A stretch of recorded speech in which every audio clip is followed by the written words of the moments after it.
udah ada di tengah-tengah forum ya. Ya, Waalaikumsalam Teteh. Ya, terima kasih Teteh atas kehadirannya.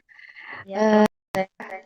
Bagaimana staf yang lainnya sudah berkumpul belum? Tolong dikasih tahu kepada yang lainnya juga. Kita stafnya total ada 15 orang tes itu. Jadi ini baru masuk beberapa. Ya, masih harus ditunggu dulu. Ya, tidak apa-apa Teh, tenang saja. Bismillahirrahmanirrahim. Alhamdulillahilladzi arsala rasulahu bil huda wa dinil haq liyudhhirahu ala dini kullih wa kafa billahi syahida. Asyhadu an la ilaha illallah wa asyhadu anna Muhammadan abduhu wa rasuluh amma ba'd. Alhamdulillahirabbil alamin. Pada kesempatan kali ini kita masih diberikan kenikmatan kesehatan yang mana Allah Subhanahu wa taala telah memberikan kita kesempatan untuk berkumpul dan bermuajahah meskipun melalui online, tapi mudah-mudahan tidak mengurangi kehidmatan kita dalam melaksanakan kegiatan kali ini. Sebelumnya saya ucapkan terima kasih kepada seluruh staf dan juga pemateri kita. Alhamdulillah sudah berada di tengah-tengah kita semua. Mari kita mulai saja kegiatan uh, kali ini dengan ucapan Bismillah, Bismillahirrahmanirrahim. Langsung saja mungkin kepada Teh Siti Rohmah, kami persilahkan untuk menyampaikan materinya. Ya, terima kasih Teteh atas waktu yang sudah diberikan. Mohon izin untuk share screen ya di sini untuk materinya. Mohon izin juga saya menggunakan 2 Depends ya Teh agar lebih maksimal gitu menyampaikan materinya kepada Teteh-teteh semuanya. Baiklah, kita mulai saja ya Teteh karena saya lihat sudah semakin banyak taskil yang hadir pada malam hari ini. Alhamdulillahilladzi arsala rasulahu bil huda wa dinil haq liyudhhirahu ala dini kullih walau karihal musyrikun. Asyhadu alla ilaha illallah wa asyhadu anna Muhammadan abduhu wa rasuluh alladzi la nabiyya ba'da amma ba'du. Puji serta syukur mari kita panjatkan kehadirat Allah Subhanahu wa taala atas kasih sayangnya kita masih diberikan kesehatan sehingga kita bisa bersilaturahmi. Walaupun kali ini kita masih bersilaturahmi secara online ya teteh, tapi mudah-mudahan tidak mengurangi rasa mahabbah kita sebagai anggota Pemudi Persis untuk bisa terus bersilaturahmi, saling berkolaborasi, untuk bisa terus memotivasi untuk tetap semangat dalam berjuang menegakkan ajaran Al-Quran dan As-Sunnah lewat organisasi Pemudi Persis. Tentunya menjadi sebuah kebahagiaan tersendiri bagi saya bisa diundang gitu ya, bisa diundang oleh teteh-teteh di PC Cihideung Kota Tasik untuk bisa memberikan materi pengkaderan, dan tentunya doa saya mudah-mudahan kegiatan pengkaderan baik yang formal maupun non formal di Kota Tasik khususnya di PC Cihideung bisa berjalan dengan lancar. Baiklah teteh-teteh, sebagaimana yang sudah teteh-teteh salah satunya oleh Teh Nirma ya, saya dihubungi, kemudian saya diberikan tema yaitu tentang konsep dan implementasi atau aplikasi kepemimpinan efektif dalam Jamiah Pemudi Persis. Maka dalam kesempatan kali ini pun saya ingin memaparkan terkait konsep kepemimpinan yang efektif seperti apa, dan baru kemudian nanti kita akan membahas tentang bagaimana jika diterapkan dalam Jamiah Pemudi Persis. Teteh-teteh, seperti yang teteh-teteh ketahui bahwasanya kepemimpinan itu menjadi hal yang sangat krusial, yang sangat penting dalam sebuah organisasi, teteh. Karena memang maju mundurnya organisasi itu ditentukan oleh bagaimana kualitas dari pemimpinnya itu sendiri. Maka tentunya menjadi seorang pemimpin ataupun membentuk sebuah kepemimpinan itu menjadi hal yang sangat mutlak dalam sebuah jamiah, gitu ya, dalam sebuah organisasi. Karena nanti maju mundurnya sebuah organisasi, apakah berkembang atau justru malah tidak berkembang, itu dipengaruhi oleh faktor pemimpin salah satunya. Sehingga memang betul sekali ketika Teh Nirma menyatakan judulnya dengan tema ini memang sangat sangat tertarik sekali dan memang sangat penting untuk kita bahas bersama-sama agar kita bisa mengetahui bagaimana kepemimpinan yang ideal dalam Islam, bagaimana kepemimpinan efektif yang dikatakan efektif dalam Islam, dan bagaimana pula nanti kita mengimplementasikannya. Inilah satu hal yang memang perlu kita pelajari bersama-sama sebagai anggota Pemudi Persib. Baiklah, kita akan masuk ke materinya ya Teh. Yang pertama adalah terkait konsep kepemimpinan. Jadi kalau kita berbicara tentang kepemimpinan, kepemimpinan itu pasti tidak akan terlepas dari 2 termin. atau dari dua hal yang akan dibahas. Yang pertama adalah tentu membahas tentang pemimpin atau leadernya gitu ya. Yang mana yang namanya pemimpin ya berarti nanti tugasnya itu adalah memimpin gitu ya, mengetuai atau menjadi pemimpin sebagai ketua atau dia sebagai kepalanya. Jadi kalau diibaratkan seperti anggota tubuh kita, jadi kepala itu adalah pemimpinnya. Terus juga selain membahas tentang pemimpin atau leader, dalam konsep kepemimpinan Islam khususnya itu ada yang disebut dengan kepemimpinan. Pemimpin lebih kepada perannya, gitu ya, orangnya. Kalau kepemimpinan itu lebih ke aktivitasnya. Jadi aktivitas yang berhubungan dengan hal-hal yang dia lakukan sebagai bentuk aktivitas dia dalam memimpin. Jadi dalam memimpin, aktivitasnya, seninya, kemudian gaya kepemimpinannya, gaya memimpinnya itu termaktub itu dibahas dalam kepemimpinan. Sehingga kalau kita membahas kepemimpinan, maka anggota pemudi harus ingat bahwa dalam kepemimpinan itu ada yang membahas pemimpin dan ada yang membahas tentang kepemimpinan. Dua hal ini pasti selalu ada dalam konsep kepemimpinan, terutama kepemimpinan Islam. Baiklah Teteh, suara saya terdengar jelas Teh? Iya, jelas Teh. Ya, baiklah. Kita lanjutkan ya Teh. Sebelum kita membahas tentang kepemimpinan yang efektif, tentunya kita akan pahami terlebih dahulu tentang pengertian dari kepemimpinan itu sendiri. Jadi kalau kita melihat dari beberapa literatur gitu ya terkait kepemimpinan itu banyak gitu ya, mulai dari ahli barat sampai juga ahli ilmu di kalangan Islam itu juga banyak yang membahas mengenai pengertian dari kepemimpinan itu sendiri. Kalau kita lihat, ini yang pertama menurut Stephen J. Kniezevich gitu ya, ini tahun 1984, beliau pernah menyatakan bahwa kepemimpinan itu adalah proses yang berorientasi pada manusia. Ya pasti kan fungsinya itu adalah sasaran dari kepemimpinan ya pasti manusia gitu ya. Dan juga berfokus pada motivasi. Jadi bagaimana kita memberi motivasi kepada orang lain, bagaimana kita berinteraksi dengan orang lain, bagaimana kita berkomunikasi secara interpersonal dengan beberapa orang ataupun dengan personal, sehingga untuk bisa menciptakan juga bagaimana iklim berorganisasi yang baik, terus juga bagaimana menangani konflik, bagaimana perkembangan anggota organisasi, dan juga bagaimana bisa mencapai tujuan organisasi. Maka itu disebut dengan sebuah aktivitas yang namanya adalah kepemimpinan. Jadi aktivitas yang lebih ke motivasi gitu ya, interaksi dan bagaimana kita bisa meminimalisir konflik yang ada dalam organisasi. Nah, adapun menurut pengertian yang kedua, ini menurut Sadler tahun 2002, beliau berpendapat bahwa kalau yang namanya kepemimpinan itu bukan hanya proses motivasi, bukan hanya proses berinteraksi, bukan hanya proses problem solving, tapi justru di dalam kepemimpinan itu harus ada proses bujukan. Bahkan dia menambahkan adanya pemberian contoh. Berarti di sini dijelaskan kembali menguatkan yang pertama bahwa kepemimpinan itu tidak hanya cukup dengan memotivasi, tapi dia harus bisa memberikan contoh.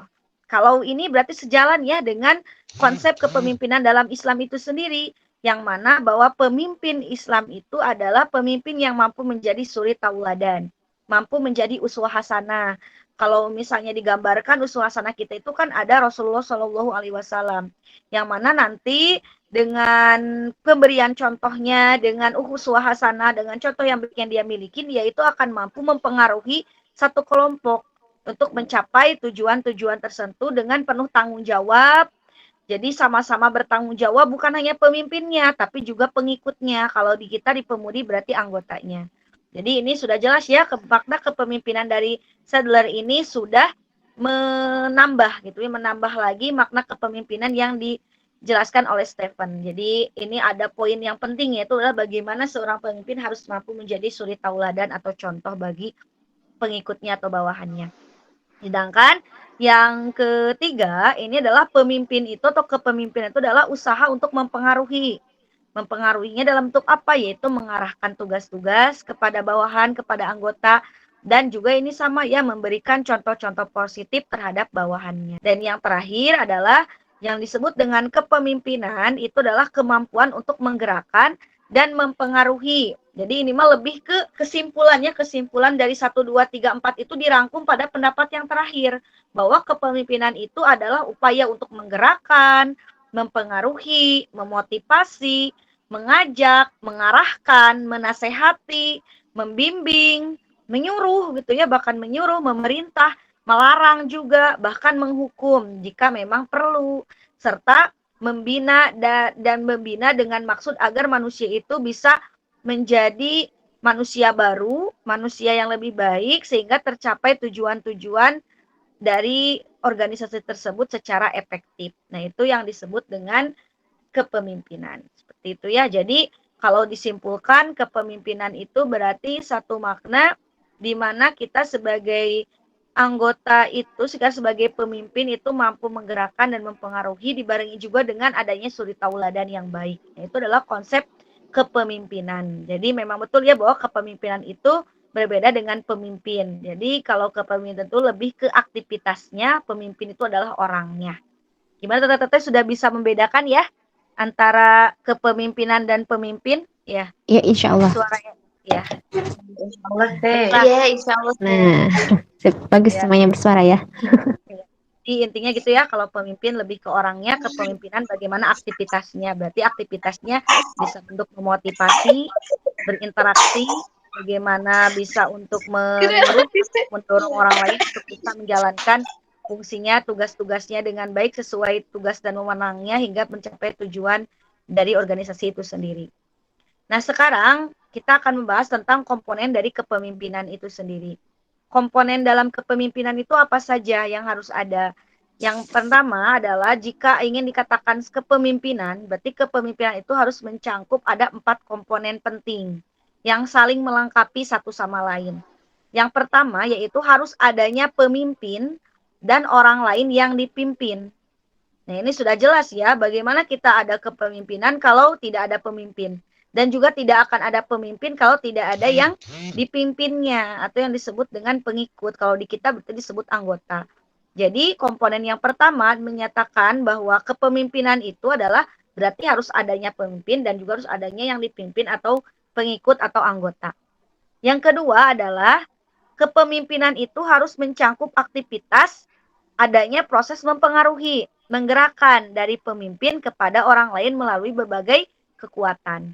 Jadi dalam artian disebut kepemimpinan jika pemimpin itu melakukan pergerakan. Pergerakannya itu apa? Pergerakan dengan memaksimalkan berbagai potensi yang dimiliki oleh organisasi atau anggotanya. Jadi tidak disebut kepemimpinan kalau hanya ada pemimpin tapi tidak ada pergerakan. Tidak ada mempengaruhi, pokoknya mah dibentuk we aja. Jadi kalau di istilah Sunda mah ada istilah tukcing, dibentuk tapi cicing. Nah, itu berarti belum disebut konsep kepemimpinan yang baik gitu. Jadi kepemimpinan yang baik justru harus ada unsur menggerakkan, bukan hanya membentuk, bukan hanya ada orangnya, ada pengikutnya, tapi pengikutnya digerakkan.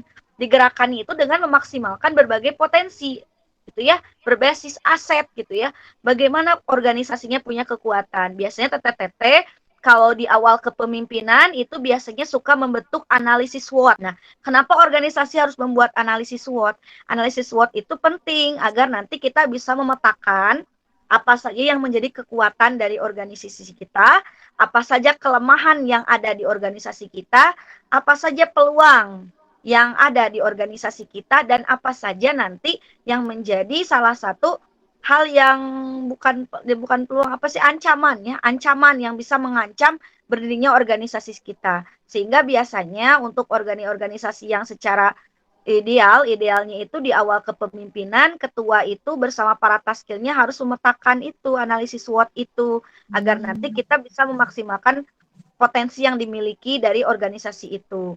Terus dari secara personalnya kita lihat kekuatan aset yang dimiliki dari SDM-nya. Jadi SDM itu berarti sumber daya manusia baik itu dari taskilnya ataupun dari anggotanya.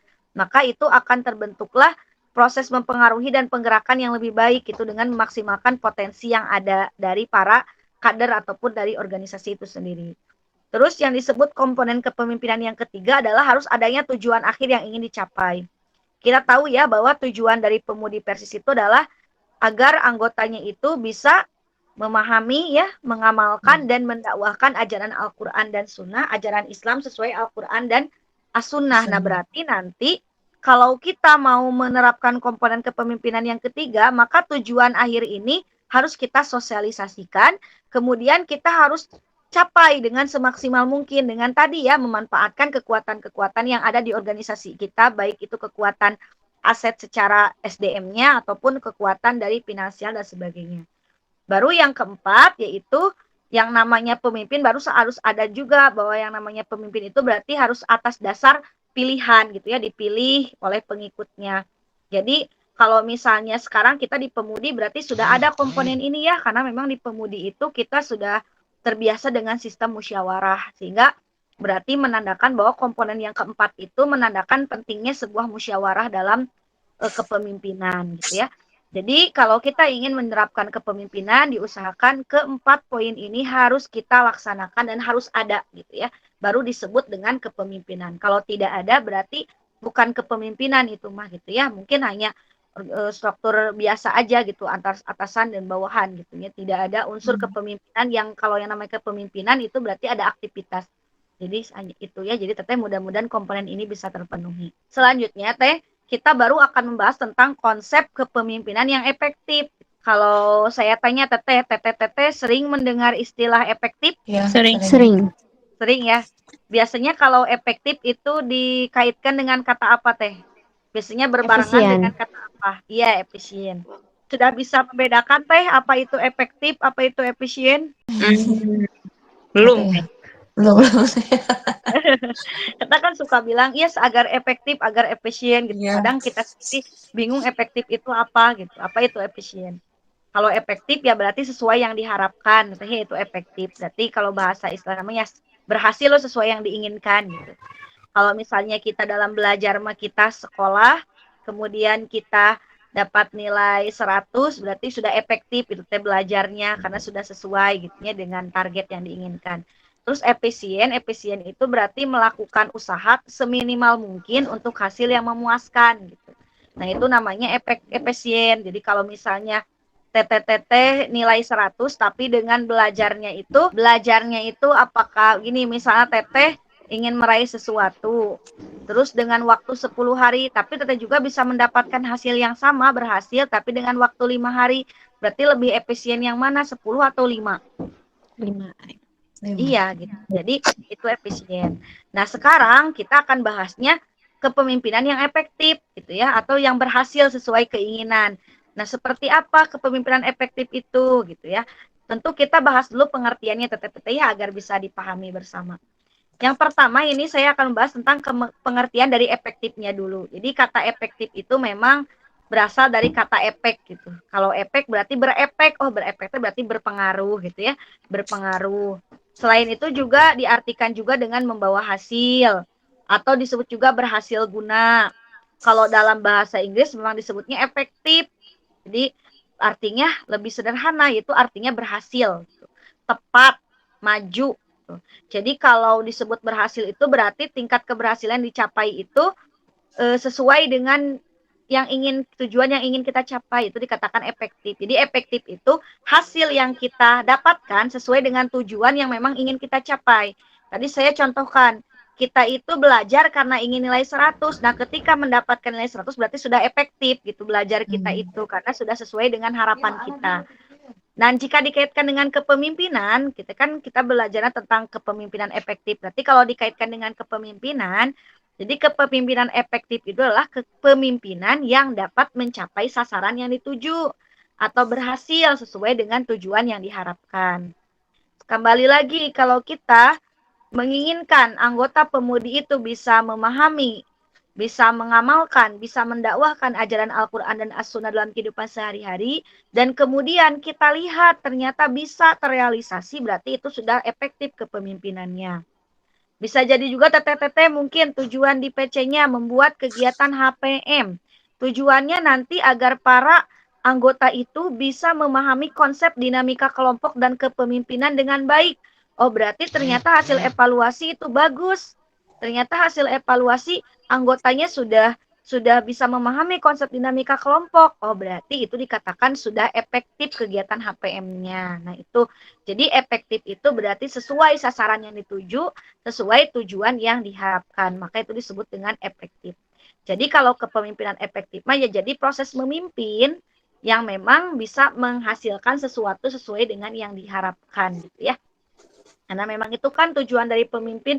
Buat apa kita punya pemimpin? Kan pemimpin itu tujuannya adalah untuk membantu kita mencapai tujuan. Jadi kalau pemimpin yang baik itu ya pemimpin yang bisa efektif, yang bisa berhasil menjalankan tugasnya sehingga tercapai tujuan yang diharapkan. Selanjutnya, untuk kita bisa mencapai satu kepemimpinan yang efektif, maka ada beberapa pendekatan. Saya mendapatkan informasi ini dari salah satu jurnal terkait kepemimpinan dalam organisasi, dan ketika saya baca beberapa literasi ya di beberapa jurnal, saya menemukan ada yang cocok gitu dengan yang akan saya sampaikan di sini, dan saya ingin share ke teteh-teteh bahwa ternyata dalam kepemimpinan efektif itu adalah beberapa pendekatan yang bisa dilakukan oleh seorang pemimpin. Yang pertama apa? Jika seorang pemimpin ingin menerapkan kepemimpinan yang efektif, pendekatan yang pertama adalah pendekatan berdasarkan sifat-sifat kepribadian yang berusaha mengidentifikasi karakteristik khas, baik itu bersifat fisik, mental, atau kepribadian yang dikaitkan dengan keberhasilan kepemimpinan. Jadi kalau teteh-teteh bingung dengan istilah ini, saya simpulkan saja teh bahwa kalau menurut pendekatan ini dikatakan berhasil sebuah kepemimpinan itu adalah jika seorang pemimpin itu mampu menjadi manajerial yang baik dalam sebuah organisasi. Kalau yang namanya manajerial berarti berkaitan dengan apa teh manajerial? Manajerial itu biasanya kegiatan apa teh? Manage itu berarti apa? Mengatur. Ya, betul. Betul sekali teh. Betul, yaitu mengatur. Berarti dikatakan menurut pendekatan yang pertama, pendekatan berdasarkan sikap kepribadian, jadi seorang itu bisa mencapai kepemimpinan yang efektif jika pemimpin itu mampu atau berhasil secara manajerial atau dalam memanage organisasinya. Dan untuk memanage sebuah organisasi itu diperlukan kemampuan teh. Jadi tidak mungkin tanpa kemampuan. Kita bisa mengatur sesuatu berarti kita punya kemampuan. Dan kemampuan apa? Misalnya kita ketahui ya bahwa seorang pemimpin itu berarti kalau menurut teori ini seorang pemimpin yang bisa membentuk sebuah kepemimpinan efektif adalah pemimpin yang memiliki energi yang tidak habis-habisnya. Jadi dalam artian bukan berarti tidak pernah lelah, yang namanya manusia pasti pernah lelah ya teh, tapi dia itu memiliki semangat juang yang tinggi. Kalau gagal mau berjuang lagi. Walau capek tetap semangat mencapai yang diharapkan. Nah, itu pemimpin yang memiliki manajerial yang baik. Terus juga dia memiliki intuisi yang mendalam. Intuisi yang mendalam teh berarti dia ketika memikirkan sesuatu teh dengan perlu pertimbangan gitu, tidak langsung menentukan keputusan itu berdasarkan egonya sendiri.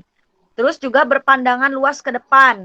Jadi kalau saya pernah belajar nih teh di CGP ya, pendidikan guru penggerak, bahwa seorang pemimpin itu harus memiliki pandangan yang selalu positif gitu.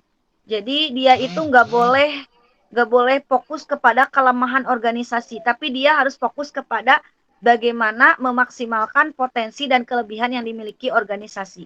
Kebayang kalau kita punya pemimpin yang pesimis, kita nggak akan maju-maju gitu teh. Mau membuat kegiatan seminar, kata pemimpin, ya Allah, mau mungkin di kita mah kayak kegiatan seminar, soalnya anggotanya sedikit, soalnya danana alit. Nah, tapi nggak boleh teh. Jadi kalau pemimpin yang baik, yang efektif, dia itu selalu berpandangan luas ke depan. Dia selalu fokus kepada kelebihan. Kalau tidak punya dana, ayo kita manfaatkan cara lain agar memperoleh dana. Kalau kita pesimis dengan masalah anggota, ayo kita cari cara bagaimana agar bisa menarik anggota agar antusias mengikuti kegiatan. Nah, itu adalah salah satunya harus dimiliki adalah kemampuan manajerial. Jadi kalau menurut pendekatan ini, kepemimpinan yang efektif bisa terjadi jika seorang pemimpin memiliki kemampuan manajerial yang baik. Paham ya, Teh ya? Selanjutnya, pendekatan yang kedua itu adalah pendekatan berdasarkan tingkah laku pemimpin. Berarti kepemimpinan yang efektif itu bisa terjadi manakala seorang pemimpin itu mampu melaksanakan tugasnya layaknya seorang pemimpin. Tugas pemimpin apa? Mengorganisasikan, mendefinisikan, menjalin hubungan dan komunikasi dengan anggotanya gitu ya, dengan alur komunikasi yang jelas. Terus ketika pembagian tugas juga tidak hanya dibagi tugasnya, tapi juga menjelaskan cara-cara mengerjakan tugas yang benar. Terus juga pemimpin yang memiliki kecenderungan membentuk struktur yang tinggi, sehingga dia akan fokus pada tujuan yang ingin dicapai. Selain itu juga seorang pemimpin yang dilihat berdasarkan tingkah lakunya adalah dia memiliki konsiderasi. Jadi melibatkan perilaku yang menunjukkan persahabatan, saling percaya, menghargai, kehangatan, dan komunikasi antar pemimpin dan pengikut.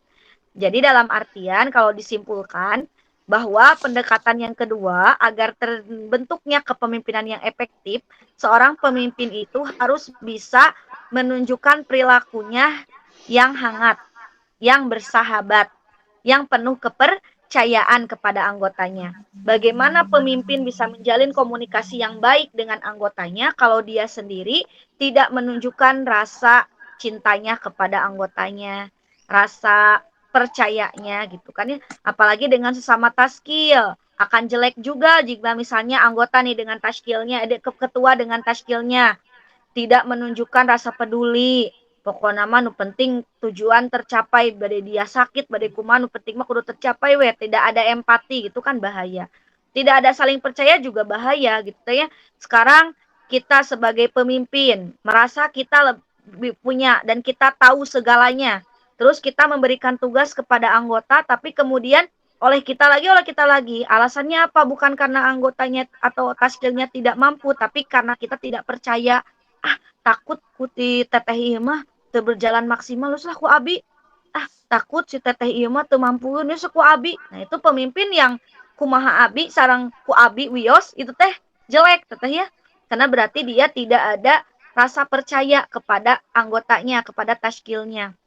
Terus juga tidak ada menghargai, minim apresiasi. Nah, ini juga tidak akan membentuk kepemimpinan yang efektif.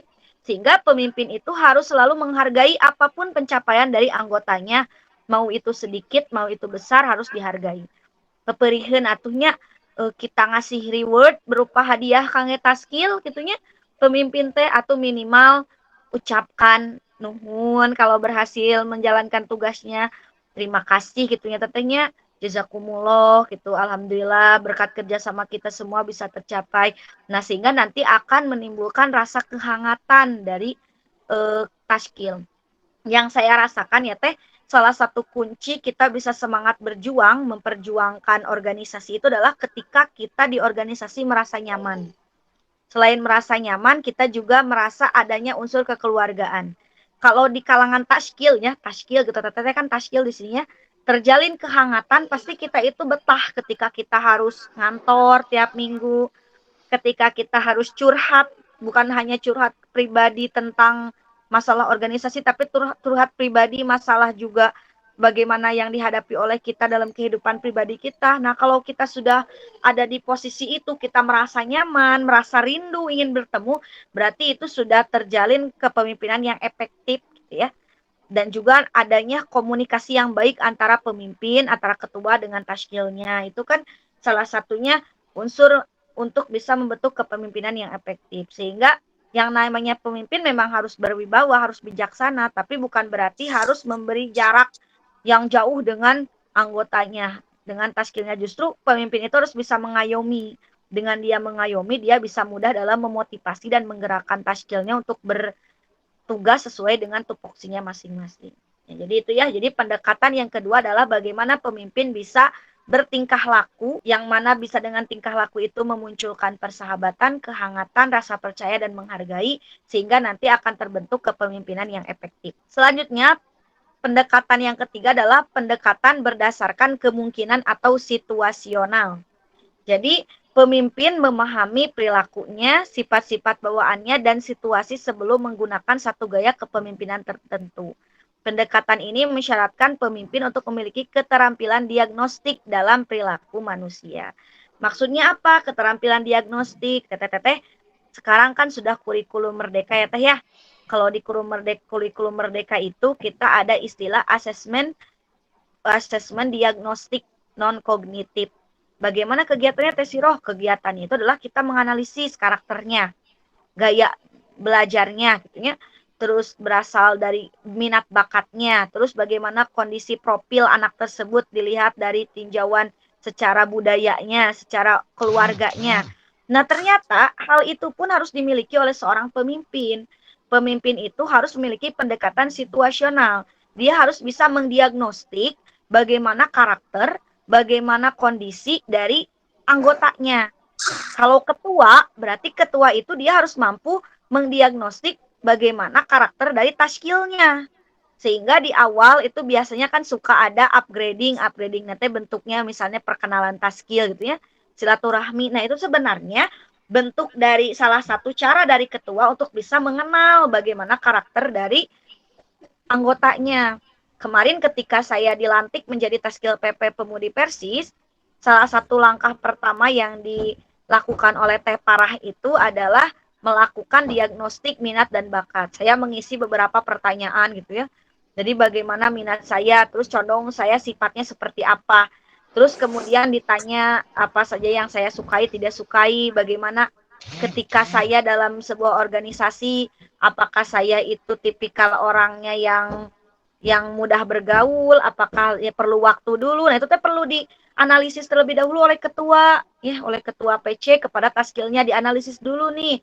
Gimana karakter taskilnya hingga nanti setelah bisa mengetahui karakter teh Monita kieu, karakter teh Firda gini. Nah, nanti ketua itu bisa tahu gaya kepemimpinan mana yang harus diterapkan kepada taskil tersebut. Kalau misalnya teteh ingat gaya kepemimpinan yang teteh masih ingat apa saja coba? Gaya kepemimpinan yang masih ingat. Kayak kepeng. Coba. Ya kan ada demokratis ya teh ya. Demokratis. Terus apa lagi? Otoriter. Ada juga yang laissez-faire. Jadi itu mah lebih ke acuh, dibiarkan saja. Nah, sekarang saya tanya ke teteh, dari ketiga kepemimpinan tadi mana yang terbaik menurut teteh? Demokrasi, otoriter, laissez-faire itu yang terbaik yang mana menurut teteh? Demokrasi. Demokrasi. Iya, rata-rata kalau ditanya seperti itu ya. Padahal ketika saya baca demokrasi, ketika saya juga menemukan jawaban itu ketika waktu itu saya membina HPM di PC. Saya kemudian membaca beberapa jurnal di internet gitu ya. Saya baca-baca sebelum saya menyampaikan materi. Ternyata tidak ada gaya kepemimpinan paling bagus teh. Semua gaya kepemimpinan itu baik selama kita tahu situasi dari yang dipimpin. Demokrasi itu baik diterapkan ketika kita punya skill yang memang dia itu geraknya cepat, punya inisiatif yang tinggi. Demokrasi itu baik. Kita punya skill, wah inisiatifnya bagus, teh gimana ke ketua teh gimana kalau kegiatannya ini, teh saya bagi-bagi tugas gini ya teh. Terus kemudian kita itu mengiyakan, kemudian kita itu mengajak berdiskusi dan kemudian meminta alasan rasional dari taskil. Kemudian mereka bekerja secara membagi tugasnya gitunya dengan secara kebijakan mereka yang mereka inginkan dan mereka harapkan gitunya yang mereka inginkan. Nah, kemudian dalam kondisi itu maka demokrasi memang baik gitunya, kita memberikan kebebasan kepada mereka memilih gitu sesuai dengan harapan yang diinginkan. Tapi kalau kita memiliki taskil, teteh misalnya nih, tadi teteh gaduh taskil, tapi taskilnya itu yang susah gitu, susah dalam artian gini, teteh bilang, teteh kalau misalnya kita kegiatan ini bagus gak? Bagusnya kalau kegiatannya bentuk diskusi atau workshop. Terus jangan rempet, taskil teh gak ada, ku telangkung teteh weh, kumaha teteh weh. Abi mah ngiring saya weh. Coba sebagai pengalaman teteh sebagai ketua ketika dihadapkan kepada taskil yang seperti itu, pusing gak teh? Pusing. Pusing katanya. Jauh pasti. Pusing dan pakai atuh kedah nu kumaha yang diambil kalau semua orang hampir semuanya jawabannya kumaha teteh atau kumaha saena. Nah, dalam kondisi itu berarti gaya kepemimpinan otoriter itu bagus. Teh Nirma langsung sakot ya utus lah pamit nyebut kena kitu mah ku abi ditentukan. Berarti kegiatanna bade seminar. Nah, itu kan otoriter padahal mah ya, tapi kan itu teh otoriter itu baik karena memang anggota Teh Nirma tersebut kurang responsif dan juga kurang inisiatif. Terus yang ketiga, laissez-faire, itu kepemimpinan yang acuh. Nah, ini juga bagus ketika kita memiliki anggota yang memang aktif, yang sudah tahu tugasnya masing-masing. Teh Nirma tinggal, oh iya saya tinggal ngevaluasi hungkul misalnya. oh iya teteh perbaiki deui gitu kan ya. Teu kudu dipantau udah emang udah palalinter. Nah, itu juga bagus. Jadi sebenarnya tidak ada gaya kepemimpinan yang paling bagus. Yang paling baik itu adalah ketika pemimpin bisa menerapkan gaya kepemimpinan tersebut sesuai dengan karakter dari anggotanya, dari taskilnya, dari bawahannya ya teh ya. Jadi fungsinya teteh mengenali dari karakteristik taskilnya atau anggota itu adalah itu agar teteh bisa menentukan gaya kepemimpinan yang mana yang tepat harus saya terapkan gitu ya teh ya. Itu mungkin ya bisa dipahami ya teh. Ya Iya, bisa. bisa. Ya. Terus sekarang saya akan memaparkan terkait ciri-ciri kepemimpinan yang efektif. Nah, ciri kepemimpinan yang efektif bagaimana? Ya, kalau saya sih karena kita Islam, karena kita Muslim, saya ambil ciri-ciri kepemimpinan yang efektif dan yang berhasil itu berdasarkan ciri-ciri kepemimpinan yang ada pada Rasulullah Shallallahu Alaihi Wasallam. Yang pertama, seseorang dikatakan menjadi pemimpin yang berhasil, yang bisa menerapkan kepemimpinan yang efektif ketika memiliki ciri yang pertama itu disebutnya STAP gitu ya. Jadi kalau anak-anak agar mudah paham, biasanya disingkatnya, diakronimkan itu STAP. STAP itu apa? Yang pertama sidik, yang kedua tablik, yang ketiga adalah amanah, yang keempat adalah patonah. Sidik itu bagaimana? Sidik berarti jujur, sehingga dia dapat dipercaya. Seorang pemimpin ya harus jujur gitu ya. Bagaimanapun kondisinya, seorang pemimpin itu harus bisa berbicara apa adanya. Apalagi jika melihat adanya kesalahan pada anggota. Harus jujur dievaluasi gitu. Jangan hanya karena saya mah ada itu wargi, kakak ipar dehnya bawahan abdi teh kaderisasi teh. Jadi ketika mau bertanya, mau kita memperbaiki teh ada takut tidak jujur gitu ya. Jadi kalau jadi pemimpin itu harus jujur, berbicara apa adanya, harus dapat dipercaya. Pemimpin yang dipercaya itu akan berdampak baik kepada organisasi. Bayangkan teh kalau teteh jadi pemimpin tapi teteh tidak dipercaya oleh anggota. Apakah akan berjalan maksimal? Tidak akan teteh ya. Jadi setiap kebijakan yang kita berikan langsung dicarioskeun terpercaya kebijakan teteh eta mah pasti aya unsur ini, ada unsur ini. Jadi seuzon we anggota teh. Nah, itu mungkin karena kita memang belum menunjukkan perilaku sidik, sifat sidik kepada anggota. Hingga akhirnya anggota itu kebanyakan seperti itu. Saya teteh pernah punya kasus seperti itu ya. Jadi punya pemimpin, kemudian pemimpin itu terkadang tidak bicara dengan sejujur-jujurnya. Jadi kalau misalnya kebiasaan dia di keseharian juga kurang jujur gitu. Kadang suka berbohong, melebih-lebihkan ucapan. Jadi ketika dia mengucapkan satu kebijakan teh, anggota itu malah jadi kurang percaya gitu. Naon sih tidak bisa dipercaya gitu orangnya juga. Jadi malas kita taat dan itu yang akan berbahaya. Yang berbahaya itu adalah dampaknya bagi kita, yaitu berdampaknya nanti. Jadi tidak adanya rasa taat dan menghargai dari anggota kepada pemimpinnya. Maka seorang pemimpin itu harus selalu diusahakan jujur dalam kondisi apapun. Dan yang kedua adalah tablik atau menyampaikan atau penyampaian. Berarti kalau menurut sifat ini, ciri kepemimpinan yang efektif itu adalah pemimpin harus mampu memiliki kemampuan berkomunikasi dan bernegosiasi yang baik. Jadi bukan hanya kemampuan berkomunikasi secara personal, dia berbicara di depan orang lain, ataupun berbicara interpersonal antara taskilnya, antara anggotanya gitu. Tapi juga harus memiliki kemampuan bernegosiasi. Kenapa ketua harus memiliki kemampuan bernegosiasi ke pemimpin itu? Karena kan yang namanya pemimpin itu biasanya tugasnya bukan ke dalam. Pemimpin kan keluar ya teh ya. Bagaimana dia bernegosiasi, menjalin komunikasi baik dengan pemuda, dengan persis, dengan persistri. Kan kalau untuk ke dalam itu biasanya ada wakil ketua. Nah, itu membawahi ke bidang-bidang sehingga ketua itu bukan hanya jujur, bukan hanya punya kemampuan komunikasi secara personal dengan dirinya dengan orang lain ataupun dengan komunikasi dia secara luas, tapi juga harus mampu bernegosiasi. Terus yang ketiga, ciri pemimpin atau kepemimpinan yang efektif adalah amanah. Jadi amanah itu adalah bertanggung jawab dalam menjalankan tugasnya. Jadi bukan penting itu bukan seberapa banyak programnya, tapi seberapa banyak program yang sudah dia laksanakan. Seberapa banyak program yang sudah dia realisasikan. Nah, itu yang disebut dengan kepemimpinan yang memiliki sifat amanah dan disebut dengan kepemimpinan yang efektif. Jadi kepemimpinan efektif mah dia menjalankan tugas dengan sebaik-baiknya. Dia tahu tupoksinya dan dia bisa menjalankan dengan sebaik-baiknya, bertanggung jawab bukan hanya pada dirinya juga pada anggotanya dan pada Allah tentunya ya. Nah, jadi itu yang disebut dengan kepemimpinan efektif. Dan yang keempat adalah kepemimpinan yang efektif itu memiliki ciri patonah atau cerdas. Yang mana seorang pemimpin itu harus mampu membuat perencanaan, visi misi, strategi, dan mengimplementasikannya. Jadi memang biasanya kan kalau yang namanya pemimpin berkaitan dengan manajerial, berarti dia harus mampu membuat perencanaan. Yang mana perencanaan itu penting. Kalau misalnya kita melakukan sesuatu tanpa direncanakan, itu nanti tidak akan efektif, tidak akan efisien gitu.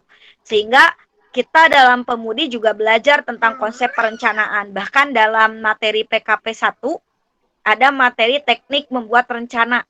Nah, itu kan teknik membuat rencana itu kita belajar bagaimana ketika kita akan merencanakan sesuatu atau ketika kita akan melakukan sesuatu itu harus terencana secara sistematis. Kalaulah kita mau membuat sebuah programnya Halakoh Pembina Muda HPM, itu kan juga harus terencana sehingga biasanya kita dari kaderisasi itu merumuskan nanti mau kegiatannya setiap hari apa, kegiatannya mau berbentuk apa, pematerinya mau siapa, itu kan salah satu bentuk perencanaannya. Jadi perencanaan itu proses untuk kita bisa menggali, merencanakan sesuatu untuk bisa agar mencapai tujuannya secara lebih efektif dan efisien. Tekadi-tukadi tidak ada arah sehingga teteh-teteh kan ketika sudah dilantik membuat perencanaan untuk musyawarah kerja itu kan juga bagian dari perencanaan gitu ya. Terus membuat visi misi. Nah, dengan ini kan berarti kalau pemimpin yang cerdas dia itu bisa membuat visi misi organisasinya sendiri sesuai dengan harapannya. Terus bisa menyusun strategi gitu ya. Kalau dihadapkan pada masalah ini, pemimpin yang cerdas dia tahu strategi yang harus dilakukan apa. Bagaimana mengimplementasikan strategi itu. Nah, itu adalah ciri kepemimpinan yang efektif di mana pemimpin bisa memiliki staf, ciri staf yaitu sidik, tablik, amanah, dan patonah. Ya, teh. Selanjutnya, kita akan membahas terkait hal yang diperhatikan untuk membentuk kepentingan atau kepemimpinan yang efektif. Jadi, untuk menjadi pemimpin yang berhasil atau efektif, harus mempertimbangkan 3 hal. Yang pertama, teh ada memahami dan mempertimbangkan 4 variabel kepemimpinan. Jadi, ketika kita mau menjadi seorang pemimpin, kita harus memahami 4 variabel kepemimpinan. Apa saja 4 variabel kepemimpinan? Yang pertama adalah apa tugas pemimpin. Seorang pemimpin harus tahu tugas saya sebagai pemimpin apa. Oh, tugas saya sebagai manajer. Berarti saya mengatur, mengarahkan, menggerakkan. Oh, tugas saya sebagai suri tauladan. Berarti saya harus memberikan contoh yang baik untuk anggota saya, ya. Terus dia juga harus tahu lingkungan kepemimpinannya bagaimana. Lingkungan kepemimpinan itu bagaimana, yaitu terkait kondisi organisasinya dia tahu. Oh, ingat tadi kenapa penting ada analisis SWOT. Jadi nanti dengan itu pemimpin bisa tahu kondisi organisasinya gitu. Apa saja kelebihannya, apa saja kekurangannya, apa tantangan yang dihadapi di organisasi kita, apa peluang yang bisa dimanfaatkan. Nah, itu maka dengan itu pemimpin itu bisa memahami kondisi lingkungan yang kepemimpinannya dan juga pengambilan keputusan gitu ya. Pengambilan keputusan yang baik yang bagaimana tadi dengan menggunakan tiga gaya kepemimpinan tadi gitu ya. Sehingga nanti kita bisa mengambil keputusan yang terbaik dan bagaimana kondisi dari pengikut atau anggotanya gitu ya. Yang kedua adalah menyadari adanya berbagai gaya kepemimpinan ya gitu ya. Jadi kalau ingin kepemimpinan yang efektif bukan hanya kita mempertimbangkan tugas kita apa, lingkungan bagaimana, pengambilan keputusan harus bagaimana kondisi pemimpin, tapi tadi saya sudah katakan bahwa kita juga harus menyadari bahwa dalam organisasi itu tidak ada gaya kepemimpinan terbaik. Semua gaya kepemimpinan itu baik jikalau kita terapkan sesuai dengan situasi dan kondisi dari pengikut kita, dari anggota kita. Tinggal kita memilih mana yang paling tepat gitu ya. Dan kita terapkan gitu. Kemudian juga memilih gaya kepemimpinan yang paling efektif. Nah, tadi ya sesuai dengan situasi. Sedangkan efektif atau efektivitasnya berkaitan dengan ketercapaian tujuan. Jadi tadi teh ya, kita ingin mencapai tujuan apa, kondisinya bagaimana, anggotanya pilih gaya kepemimpinan yang terbaik gitu ya. Selanjutnya, sekarang kita bahas ke Jamiah Pemudi Persis. Nah, kalau saya katakan Jamiah Pemudi Persis, Teteh-teteh juga sudah mengetahui ya bahwa Jamiah Pemudi Persis itu adalah jamiah yang bergerak dalam bidang pendidikan dan dakwah, di mana kita itu berpegang teguh kepada Al-Quran dan As-Sunnah. Selain itu juga kita memiliki gerakan harokat tajdid, gerakan pembaharuan. Kita anggota Pemudi Persis itu bagaimanapun tujuannya memang untuk menegakkan Al-Quran dan As-Sunnah. Maka tentunya kepemimpinan yang efektif dalam Jamiah Pemudi Persis tidak akan terlepas dari kepemimpinan sesuai dengan tuntunan Al-Quran dan As-Sunnah.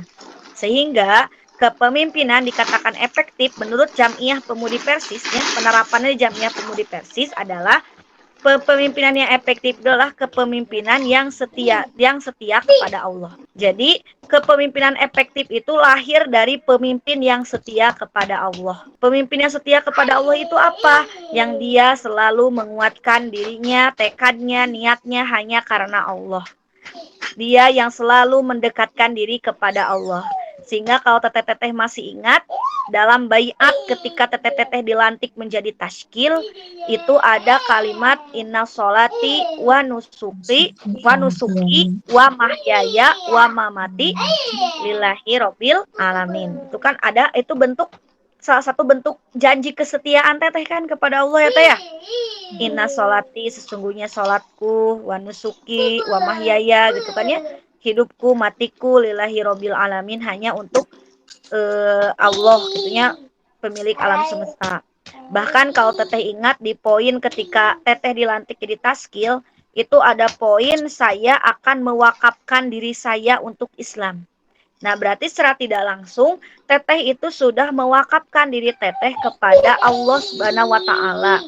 Sehingga teteh harus setia kepada Allah. Sehingga pemimpin yang efektif dia selalu menjaga dirinya dari hal-hal yang melanggar syariat ajaran agama Islam. Dia yang selalu berusaha untuk mendekatkan diri, bermuhasabah diri, memperbaiki dirinya, dan selalu mengutamakan Allah dalam segala hal gitu ya. Dan ini menjadi salah satu kepemimpinan efektif yang berhasil gitu ya, yang menurut saya memang paling sulit untuk diterapkan. Walaupun kita tahu sebenarnya dasar-dasar dalil gitu ya, terkadang godaannya itu juga sangat kuat. Bagaimana kita melibatkan Allah dalam setiap keputusan. Jadi itu ya, pentingnya kita setia kepada Allah itu adalah bagaimana kita meluruskan niat kita sebagai seorang pemimpin. Karena yang dirasakan oleh teteh ya, ketika kita menjadi seorang pemimpin itu godaannya itu luar biasa teteh ya. Saya beberapa kali menjadi ketua, dan ketika menjadi ketua itu lumayan sekali teh gitunya godaannya.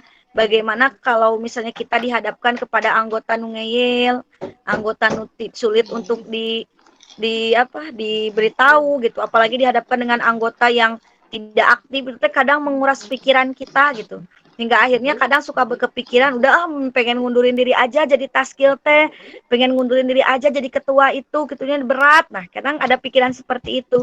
Tapi kalau kita ingat kembali kepada janji kita akan setia, kita akan mewakafkan diri kepada Allah, maka tentunya ini tidak akan terjadi gitu, karena niat kita memang karena Allah. Kalaupun ada godaan-godaan di luar gitu ya, kita tetap semangat untuk bisa menjalankan amanah kita.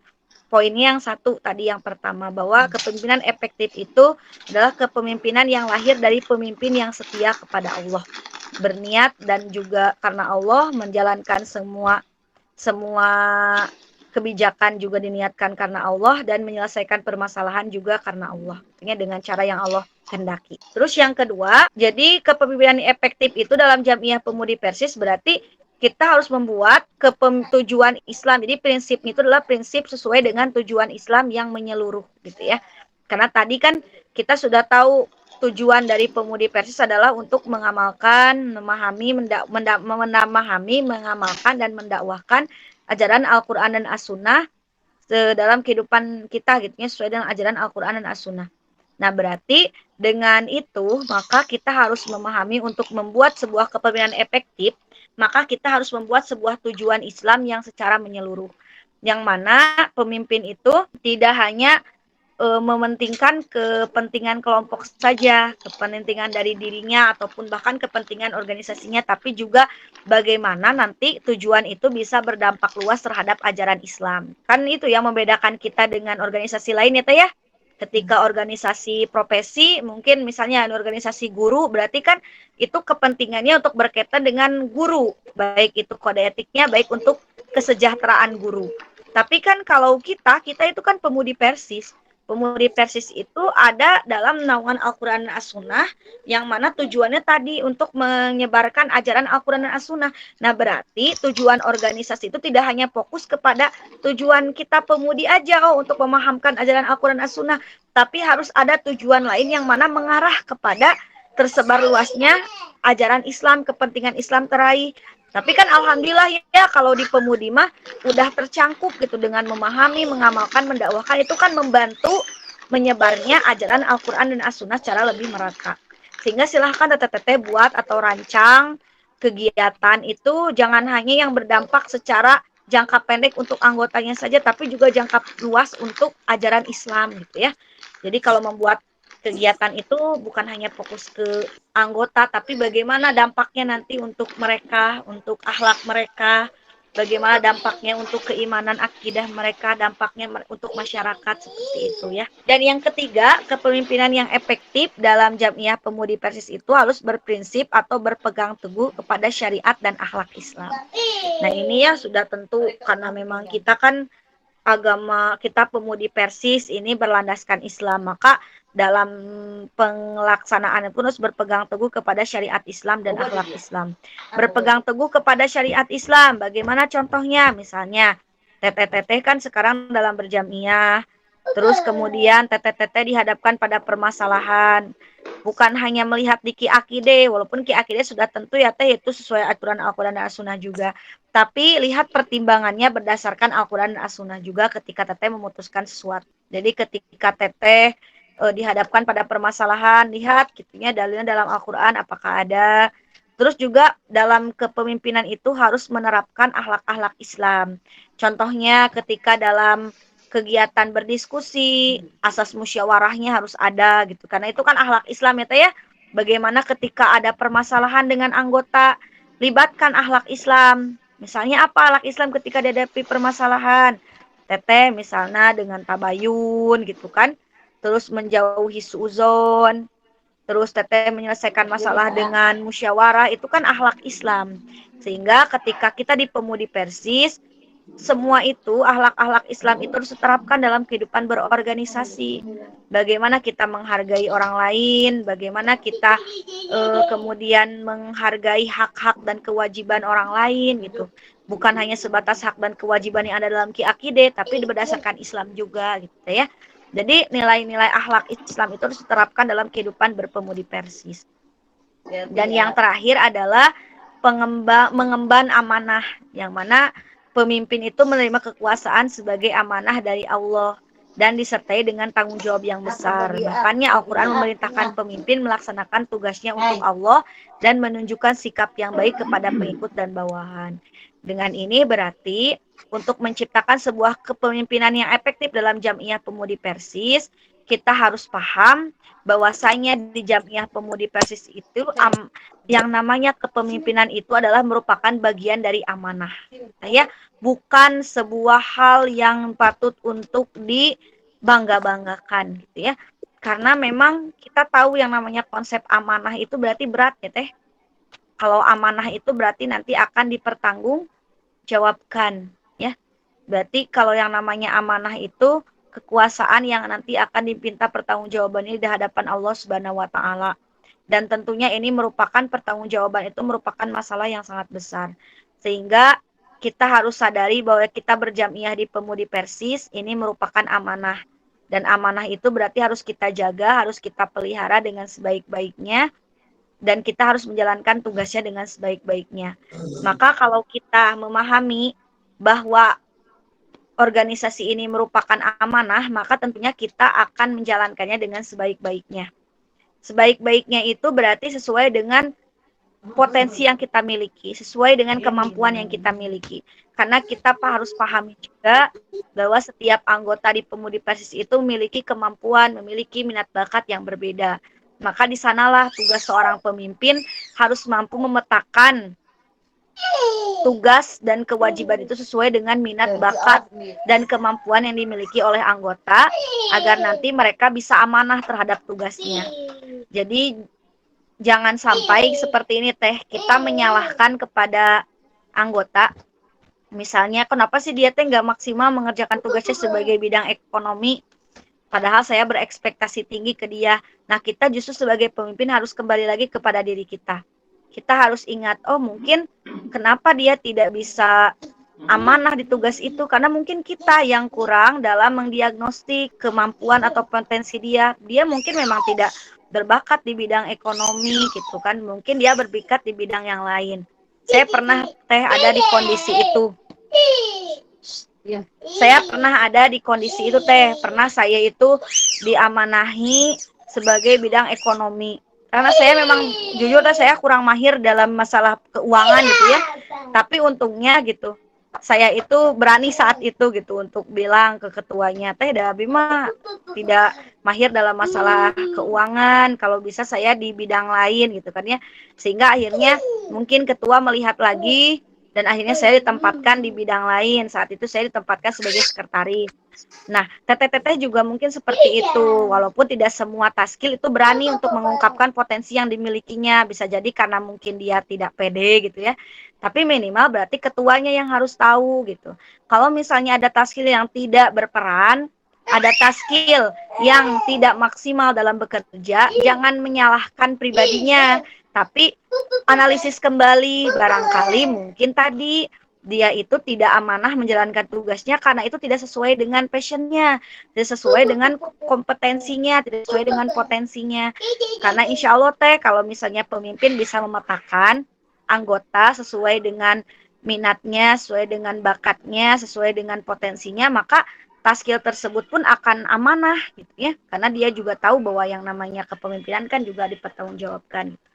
Nah, sehingga selain itu juga selain amanah, karena dia menyadari bahwa namanya kepemimpinan itu adalah amanah yang dipertanggungjawabkan, selain dia nanti bisa lebih baik dalam menjalankan tugasnya, dia juga bisa menunjukkan sikap yang baik kepada bawahannya gitu ya. Jadi kepemimpinan efektif dia bisa menunjukkan sikap yang baik, bagaimana menghargai anggota, bagaimana dia menunjukkan suri tauladan kepada anggotanya. Nah, itu adalah salah satunya bentuk kepemimpinan yang efektif di Jamiah Pemudi Persis. Jadi kalau disimpulkan dari keempat pernyataan ini memberikan gambaran kepada kita ya teteh bahwasanya di Jamiah Pemudi Persis itu kita bisa dikatakan kepemimpinan yang efektif di Jamiah Pemudi Persis jika kita sebagai ketua bisa mampu menunjukkan setia kita kepada Allah, mewakafkan niat diri kita kepada Allah, niat setiap apapun yang kita lakukan itu niat karena Allah, dan juga kita sebagai pemimpin bisa fokus kepada tujuan yang tidak hanya fokus untuk membesarkan organisasi, tapi secara lebih luas kita ingin memajukan ajaran Al-Quran As-Sunnah, dan juga pemimpin yang mampu bertindak, mengambil keputusan, menyelesaikan permasalahan dengan berdasarkan kepada ajaran Islam dan akhlak Islam, serta pemimpin yang menyadari bahwa segala kepemimpinan yang dia miliki itu adalah merupakan amanah sehingga akan dipertanggungjawabkan, sehingga dia akan menunjukkan etos kerja yang tinggi, semangat juang yang tinggi, dan juga perilaku yang baik terhadap anggotanya. Sehingga kan tadi ya, pemimpin itu adalah diibaratkan seperti kepala. Dia yang akan menjadi pusat instruksi, pusat pergerak dari seluruh anggota tubuh yang lainnya. Sehingga pemimpin itu sebelum dia memperbaiki anggota, maka harus memperbaiki dulu dirinya. Teteh-teteh juga kan bukan hanya sebagai pemimpin untuk diri teteh sekarang ada di taskil PC, berarti teteh juga menjadi pemimpin bagi anggota-anggota di PC Cihideng gitu ya. Jadi teteh juga harus menunjukkan kualitas yang baik agar bisa memberikan contoh yang baik juga bagi para anggota gitu ya. Layaknya cermin lah gitu ya. Jadi kalau kita melihat ada yang tidak beres di anggota, berarti kita evaluasi diri, berarti ada yang tidak beres juga diri kita sebagai seorang tasyil. Nah, itu teteh ya mungkin yang bisa saya sampaikan. Mudah-mudahan ada manfaatnya bagi teteh semuanya. Dan mudah-mudahan materi ini cukup mewakili juga rasa kepenasaran teteh-teteh. Adapun jika ada yang masih ingin didiskusikan dan ditanyakan, boleh ya teteh sekarang kita diskusikan bersama mumpung masih ada waktu sekitar 14 menit lagi ya teh ya, sampai pukul 9 barangkali ada yang mau ditanyakan atau mungkin teteh mau menambahkan dari materi yang disampaikan oleh saya, silahkan. Untuk pemaparan materi cukupkan sekian, mohon maaf ya teteh jika masih banyak kekurangan. Untuk selanjutnya sebelum ditutup silakan ke MC dulu aja ya teh, ke MC barangkali ada yang mau ditanyakan, silakan teh Monica. Ya, terus teh jazakumullah kasiro, luar biasa, sangat bermanfaat sekali ilmunya. Tos mundel ngisi pisan gitu. Alhamdulillah. Nah, mangga ke para taskil yang ada yang ingin ditanyakan silahkan untuk ditanyakan. Ya, boleh. Sekarang? Teh Nirma dulu, Iya, teh raise hand. Mangga. Oh, boleh. Oh iya. Teteh mungkin ini mah ingin menanyakan gitu, mumpung sedang membahas tentang kepemudian gitu ya. Iya. Ingin menanyakan tentang lebih ke program kerja sih boleh teh Boleh teh, boleh silahkan. yang Mumpung ada di seri KID gitu ya, mengenai pedoman di dalam pedoman kerja tentang bidang garapan organisasi. Iya, boleh teh. Di sini tertulis ada mengkoordinasikan, mengawasi, dan membina pengembangan jamaah, kemudian mengkoordinasikan pendaya gunaan potensi jam'iyah dan kemampuan manajerial pimpinan jam'iyah di daerah kerjanya. Nah, teh kebetulan di PC Cideng itu belum punya jamaah, berarti kadang masih ini masih apa ya, bingung gitu sebetulnya program organisasi itu realnya itu seperti apa gitu. Langsung dijawab saja teh atau ditunggu dulu, langsung saja lah ya dijawab. Izin menjawab ya teh tadi terkait program organisasi dan bagaimana sih realisasinya dalam kegiatan gitu ya, dalam menjalankan amanah jihad kita. Jadi yang namanya organisasi itu fokus ke organisasinya. Jadi bagaimana pengembangan organisasi itu sendiri. Misalnya nih, PC Cihideng, di fokus dari tugas organisasi itu, bidang organisasi, yaitu bagaimana mengembangkan PC Cihideng menjadi lebih baik dengan memanfaatkan potensi-potensi yang ada di PC-nya. Ya, contohnya bagaimana nih kita memajukan PC Cihideng dengan memanfaatkan di sini udah ada kader yang udah PKP 2, ini sudah ada yang HPM gitu. Nah, jadi kalau organisasi itu lebih ke efektivitas dakwah tapi dalam lingkup organisasi. Terkadang kita itu masih pabaliut gitunya antara organisasi sareng kaderisasi. Jadi kalau perbedaannya itu teh, kaderisasi itu ke orangnya teh, ke orang, kualitas orang. Kalau organisasi kualitas lembaganya atau organisasinya gitu teh. Jadi contohnya kan organisasi biasanya pembentukan PJ. Pembentukan PC itu kan berarti ke organisasi ya teh ya. Terus bagaimana kan secara ininya apa sih, secara kuantitasnya, jadi ada pertambahan PJ baru, kemudian kualitas PJ-nya mumpuni, baik, dengan anggotanya yang banyak, nah itu organisasi teh, tugas organisasi.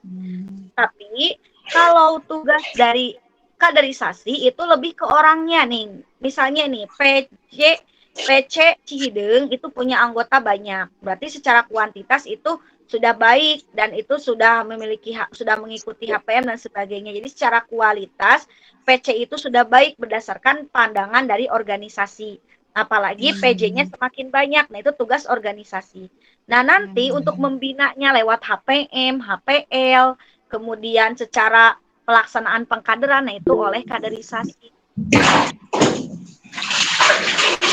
Bisa dipahami teh? Ya bisa teh. Alhamdulillah nuhun teh. Ya, hatur nuhun. Selanjutnya ini yang resign ada Teh Nida Salma. Mangga Teh Nida untuk menyampaikan pertanyaannya. Silakan Teh Nida, sudah dipersilakan. Suaranya Teh. terdengar ya? Ya, terdengar. Kedengaran teh. Ya, bismillah. Jazakillah teh materi, Masya Allah ya. Insya Allah mudah-mudahan nanti bisa diaplikasikan ya. Mau bertanya tadi soal apa gaya kepemimpinan Teh. Iya, Nah, tadi kan Kak Teteh ada menyebutkan 3 ya, iya. demokrasi, otoriter dan apa tadi satu lagi ya? Fire. Ya. Nah ini Kak Teteh kan tidak ada yang paling baik gitu kan, tergantung kondisi staff gitu kan. Iya. Nah, kalau tadi yang saya tangkap itu seperti apa ya bahasanya? Gaya kepemimpinannya itu dilihat secara umum. Tapi kalau misalkan karakter staff itu beda-beda, itu juga bisa diterapkan setiap staffnya beda-beda juga ya Teh ya? Mungkin Iya. atau gimana Jadi Teh? ya, ketika saya baca di literasi, di jurnal juga ada istilahnya gini, bisa gaya kepemimpinan itu dikorelasikan. Dikorelasikan itu berarti bisa jadi gaya kepemimpinan ini di satu organisasi, kepemimpinan punya beberapa taskil dan kemudian dengan karakter yang berbeda, kita juga bisa menerapkan gaya kepemimpinan itu secara kolerasi dalam artian ke ini gaya kepemimpinan A, ke ini gaya kepemimpinan B gitu. Jadi sesuai dengan karakternya gitu. Karena memang tadi betul kata Tenida, setiap taskil pasti beda ya Teh ya. Yang satu mah ini memang gebu-gebu, dia udah paham semua tugas. Jadi kita teh lebih ke membiarkan aja, ya udah membiarkan, kita mah tinggal evaluasi aja weh. Nah, itu lazy spire gitu ya. Tapi ke taskil ini mah dia teh kurang inisiatif. Jadi kalau ke orang ini mah kita harus menggunakan otokritis gitunya atau otoriter. Misalnya pokoknya mah harus hari ini nyata beres, pokoknya mah besok harus target tercapai, minggu besok harus terlaksana webinar teh gitu atau seminar teh, karena memang dia tidak ada kejelasan, dia tidak mengambil inisiatif. Nah, berarti itu. Jadi secara keseluruhan mah tidak hanya satu untuk seluruh taskil, tapi kita terapkan secara personal juga bisa, dengan dikolerasikan pun bisa gitu. Taskil ini kan pada satu taskil, tapi kita kolerasikan gaya kepemimpinan demokratis dan juga legisper, tergantung dengan kondisi dari taskil itu secara individu gitu Teh, seperti itu. Ya, jadi tergantung karakter personalnya ya, tergantung. Iya betul, sehingga kan penting sekali kalau saya anjurkan ke teteh-teteh itu biasanya kalau di awal masa jihad setelah pemilihan ketua, sebelum adanya musker itu kan lebih baiknya mendingan kita silaturahmi dulu ya Teh ya, ada upgrading itu kan. Upgrading itu bukan hanya sebagai bentuk upgrade pengetahuannya tentang organisasi, tapi juga ada sisi kita saling memahami, saling tahu karakter gitu. Jadi bagus deh kalau kita ngariung, maksudnya terus kita saling curhat, kelebihan kita apa, kekurangan kita apa, bagaimana sih kalau saya di lingkungan organisasi. Nah, itu bisa memudahkan ketua. Jadi ketua tuh tahu, oh kalau saya menghadapi orang ini seperti ini, kalau saya menghadapi orang ini seperti ini. Jadi kita juga bukan hanya jadi pemimpin yang demokratis, otokratis, ataupun laissez-faire, tapi kita juga nanti bisa menjadi pemimpin yang lebih bijak dan empati gitu. Jadi tidak akan menyamaratakan kok si teteh mah kieunya kinerjana, tapi kita lebih empati. Oh ya wajar sih, karena mungkin orang ini mah seperti ini karakternya, kok iya badan. Oh emang dari awal juga saya sudah tahu dia mah perasa, oh berarti harus beda treatmentnya ke orang itu gitu. Seperti itu Teh. Terus Teh, kalau berarti ini staff juga harus memahami kalau misalkan perlakuan ketua beda, kok ke saya gini, ke dia gimana beda gitu kan, berarti harus Ya, memahami ya. ya harus memahami. Muhasabah karakter sendiri yang membuat treatment ketua juga beda gitu, harus memahami itu berarti ya Teh. Iya, terus kita juga kan tadi harus lebih kita juga harus lebih bijak gitu dalam terhadap kebijakan yang diberikan oleh ketua gitu. Karena kan ketua pasti udah tahu yang terbaik gitu ya untuk anggotanya. Adapun ketika kita merasa kok perlakuannya ke Abi masa terus-terusan miwarang ari ke ieu mah meni diantep gitunya. Nah, berarti kita harus muhasabah diri gitu ya. Mungkin di pandangan ketua kita masih ada hal-hal yang perlu diperhatikan gitu, ada hal-hal yang harus diperbaiki. Sehingga pentingnya di setiap kegiatan itu kan setiap kita, apalagi kita ada ngantor katanya, tadi ngantor itu bukan hanya membahas program, tapi juga membahas progres dari bagaimana progres taskilnya juga Teh gitu. Harus itu Teh kita mengevaluasi taskil itu. Kadang walaupun memang pemudi itu kan lebih ke perasa ya Teh ya. Jadi kita teh rasanya mah takut itu kalau mau mengkritik teh di pemudi mah kayaknya anti gitu. Kalau di PJ ya gitu, jadi bagus saya, tapi di pengker nyarioskeun gitu. Jadi kalau saya belajar nih ketika belajar ini teh ketika saya di PW dan PP gitu. Jadi lebih real kita teh gitu bahwa teteh puntennya, teteh salami ieu kieu kieu kieu. Jadi kita teh lebih oh ya udah teteh nuhun terus diemutan nanti ke depannya kieu kieu kieu. Nah, jadi memang ketua juga harus punya kemampuan untuk itu gitu, dengan tahu bahwa taskil teh kekurangannya apa, kelebihannya apa, dan juga memang harus terbuka juga gitu. Jangan dalam artian ya udah weh gitu. Jadi tidak ada keberanian hingga akhirnya ya jadi tidak berjalan secara maksimal efektif gitu kepemimpinan itu. Nanti kalau kita sering evaluasi muhasabah bersama-sama gitu ya, nanti tidak akan ada kecurigaan juga di kalangan tashkil gitu. Jadi nanti kita bisa tahu oh teteh ini ketua kita memberikan treatment ini ke si A karena saya juga lihat si A memang seperti itu. Jadi wajar kalau dikasih treatment itu. Nah, ini penting itu dalam halakoh pimpinan di ininya teh diperkuatnya gitu tentang pemahaman karakter masing-masing itu dalam setiap halakoh pimpinan itu harus dikuatkan gitu. Teh satu lagi ya. Ya, silakan Teh. Ini masih berhubungan. Ini kan di staff tuh karakternya beda-beda nih. Ada yang perlu diperlakukan dengan gaya kepemimpinan otoriter, ada yang demokrasi gitu ya. Nah, apakah perlu kalau kita berusaha untuk apa ya merubah karakter gitu? Jadi maksudnya bukan merubah. Mungkin kalau kita ininya positifnya mengupdate gitu ya. Ya, memperbaiki gitu ya. Yang asalnya nih kita lihat staff yang ini diem aja nih, kurang inisiatif gitu ya. Jadi selalu kita tuh men-treatment dia tuh dengan gaya kepemimpinan otoriter misalkan. Nah, apakah ya udahlah memang karakternya begitu atau kita mesti gitu ada usaha perbaikan agar nantinya kita bisa kasih gaya kepemimpinan demokrasi kepada semuanya gitu Teh. Iya Teh, tentu. Karena tadi ya, kepemimpinan efektif itu adalah dia yang mampu mempengaruhi gitu, memotivasi, mempengaruhi dan menggerakkan. Jadi dalam artian berarti tidak bagus juga kepemimpinannya ketika memang satu sisi dia memiliki kepemimpinan yang baik karena dia bisa memberikan treatment sesuai dengan karakteristik dari anggotanya atau dari taskilnya, tapi tidak baik juga kalau kita terus memberikan tadi teh kelonggaran yang namanya pendidikan kan ada proses dari tidak tahu ke yang tahu, dari tidak baik ke yang lebih baik. Dan pemimpin yang efektif itu dia juga mampu itu, dia mampu mempengaruhi, menggerakkan, merubah. Tadi kan ada ya proses merubah dia di dalam arti kepemimpinan. Jadi merubah situasi yang asalnya tidak baik menjadi lebih baik gitu. Walaupun memang prosesnya lama gitunya dan tidak mudah.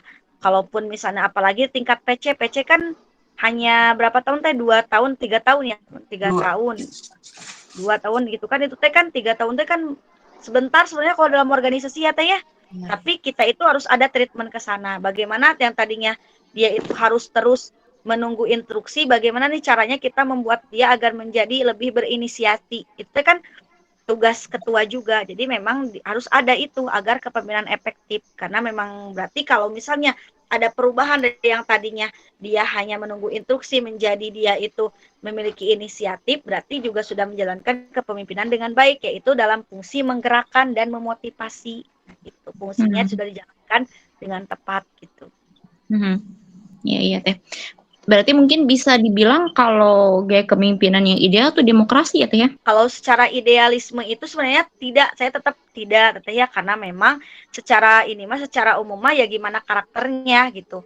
Adapun kalau yang terbaik itu, kalau misalnya sekarang kita yang terbaik itu berarti gini kan, kalau misalnya memang kalau secara jadi yang baik itu, kepemimpinan yang baik itu bisa mengarahkan. Jadi kalau misalnya jadi seorang pengikutnya itu bisa memahami tugasnya dengan baik, nah berarti itu sudah memang menjalankan tugasnya dengan baik sesuai dengan bisa. Jadi memang demokrasi juga kalau secara memang bagus ya Teh, tapi kan secara ini juga memerlukan ini gini, ada kelebihan dan kekurangan. Demokrasi juga baik tapi memerlukan waktu yang lama juga gitu. Kalau sedikit lagi Teh, ini jujur saya masih kurang memahami. Masih kurang memahami. Bagaimana Teh? Tidak apa-apa, sudah jam 9 soalnya. Gimana Teh Sirohnya? Tidak apa-apa. Oke. Antara demokrasi dan musyawarah. Nah, ini perbedaannya sebelah mana dan persamaannya sebelah mana gitu ya gitu. Kalau musyawarah itu lebih ke prosesnya teh. Kalau demokrasi itu nilai-nilainya dari proses musyawarah itu gitu. Itu beda signifikannya. Jadi musyawarah mah bentuknya prosesnya gitu. Proses bagaimana kita menyelesaikannya dan nilai yang ada dalam musyawarah itu adalah satunya adalah demokrasi. Gitu. Seperti itu. Jadi kalau persamaannya sama-sama untuk mencari solusi terbaik yang tidak menekan atau memaksa satu pihak, tapi berdasarkan islah gitu. Memang kesepakatan bersama. Gitu. Lebih ke itu perbedaannya teh. Iya. Jazakillah teh. Iya, punten. sama-sama teh. Ya, mohon maaf teh kalau jawabannya kurang memuaskan ya teh. Nanti bisa ditanyakan kepada yang lain gitu ya. Kalau misalnya mau ini. Ya, alhamdulillah teh sudah menambah wawasan. Udah, jazakillah teh. Ya, sama-sama. Ya. Udah ya, Tanida, sudah cukup? Ya, cukup. Alhamdulillah ya, waktu sudah menunjukkan pukul 9. Sebelum ditutup, saya ucapkan terima kasih jazakumullah khairan katsira kepada Teh Siroh yang telah menyempatkan waktunya untuk memberikan kita bekal untuk menjalankan roda jamiah ini, dan juga kepada seluruh staf yang sudah bersedia hadir pada malam hari ini. Ya, hatur nuhun. Sekali lagi saya ucapkan jazakumullah khairan katsira kepada semuanya. Kita tutup saja kegiatan upgrading staff pada hari ini dengan ucapan doa. Rabbana atina fid dunya hasanah wa fil akhirati hasanah wa qina adzabannar. Ya, hatur nuhun sadayana, selamat beristirahat. Assalamualaikum.